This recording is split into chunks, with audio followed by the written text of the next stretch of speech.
Primero que nada agradecer la invitación y lo que voy a hablar yo es el ultrasonido y el valor de este método en la tendinopatía no insercional del Aquiles. Se vio en las charlas anteriores los cambios histológicos y morfológicos que tiene el tendón en las tendinopatías. Cada punto que vemos acá del proceso degenerativo puede ser evaluado mediante ecografía con gran definición, ya sea en los focos de degeneración, pérdida de patrón fibrilar o aparición de vasos de neoangiogénesis.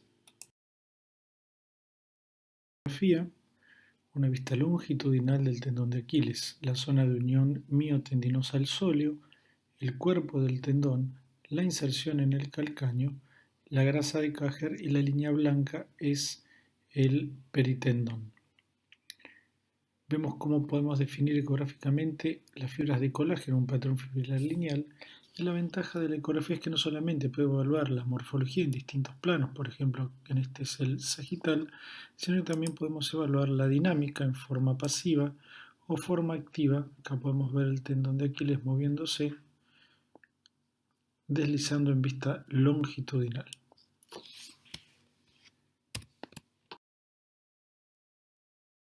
Lo primero que podemos ver en una tendinopatía en un estadio temprano en vista axial es un aumento del diámetro antero-posterior, aumento de volumen, engrosamiento del peritendón y la grasa de Käger. En vista longitudinal vemos que el patrón fibrilar está bastante respetado, pero hay un edema en la grasa de Käger que se ve mucho más blanco. El tendón de Aquiles no tiene una vaina tendinosa, sino que tiene una cápsula fibrosa que lo rodea que se llama paratendón. Este paratendón, que podemos ver acá, blanco y lineal, normalmente está íntimamente relacionado y está pegado a las fibras del tendón de Aquiles que tenemos en este sector.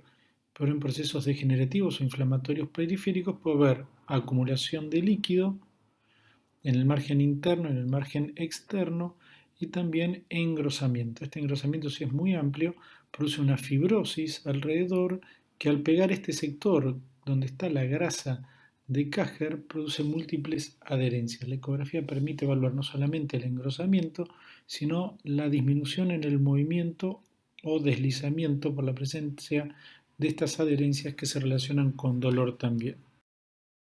Tres casos de tendinopatía en distintos tipos, ya sea estaídos o tipo de afectación. Por ejemplo, en este sector tenemos una vista longitudinal del Aquiles y una vista axial.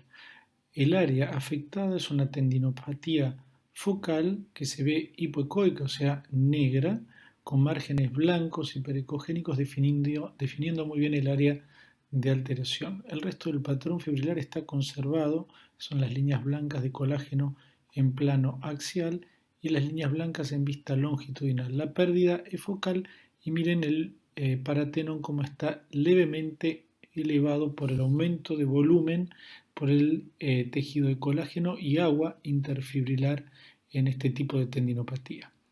En la segunda imagen, en vista axial y en vista longitudinal, vemos que el aumento de tamaño es difuso. El diámetro antero-posterior y lateral produce un abombamiento no solamente de la grasa subcutánea, sino también de la grasa de Käger, y la línea blanca está muy engrosada, que es el paratenón y la zona de edema en la grasa de Käger con zonas de adherencia.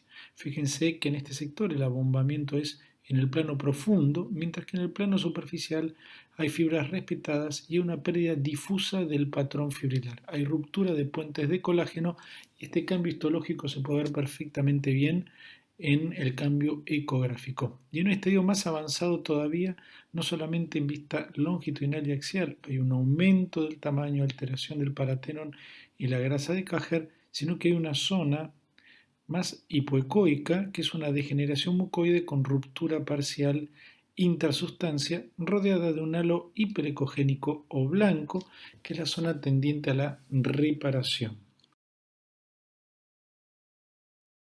La detección de calcificaciones. Sabemos que la causa de presencia de calcio en el tendón puede ser múltiple, metabólica, traumática, hasta puede llegar a haber osificaciones. Miren una calcificación densa con una sombra acústica posterior y una calcificación de baja densidad sin sombra acústica posterior. Y miren los tres métodos, un tendón operado con múltiples calcificaciones que se representan muy bien en la ecografía, mientras que en la resonancia el calcio libre o dentro de un tendón queda completamente oculto y solamente una imagen hiperintensa que podría uno pensar que es una tendinopatía o ruptura y no es más que calcio que produce aumento en la señal.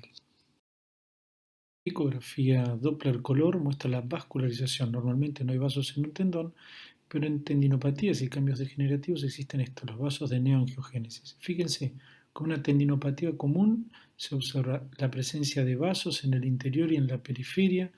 En una tendinopatía con un área de degeneración mucoide, el Doppler Power nos permite delimitar muy bien las zonas periféricas de reacción degenerativa, diferenciando lo que es ruptura, degeneración de tendón con hipervascularización y la presencia de calcio con un proceso degenerativo e inflamatorio. El Power Color nos permite saber que ese no es un calcio inactivo, sino que alrededor de él hay un proceso degenerativo e inflamatorio de la grasa. Es la elastografía que, mediante la ecografía, nos permite evaluar si un tejido es duro o blando. Eso hacemos una compresión con el transductor y el tendón de Aquiles que está en vista axial, dependiendo de la tensión entre sus fibras, se va a poner de color rojo, que sería más blando, o azul, más duro. La vista axial y longitudinal nos muestra que el tendón de Aquiles es siempre azul, o sea, muy duro. En posición neutra vemos que la zona de tendinopatía superficial es bastante parecida al resto, verde es intermedio, mientras que si hacemos una dorsiflexión y tensamos todo el tendón, el foco tendinopático es más blando que el resto del tendón. Ahora, si le pedimos a todo el tendón que se relaje mediante una flexión plantar pasiva, el mismo foco ahora es más duro que el resto. ¿Qué nos dice? Que la tendinopatía, en este caso focal, es introducir un material que va a contramano de todo el resto del patrón fibrilar. Cuando las fibras necesitan estar duras, se pone más blando. Y cuando las fibras necesitan estar más blandas, se pone más dura. En este caso, ¿de qué nos sirve? En vista axial podemos ver en el círculo blanco un foco de tendinopatía que es duro durante las maniobras de elastografía de compresión. Y en la vista longitudinal con las flechas amarillas nos muestra un área de irregularidad que traducido con la elastografía se ve una línea roja, corresponde a una ruptura parcial oculta en el estudio modo B solamente morfológico.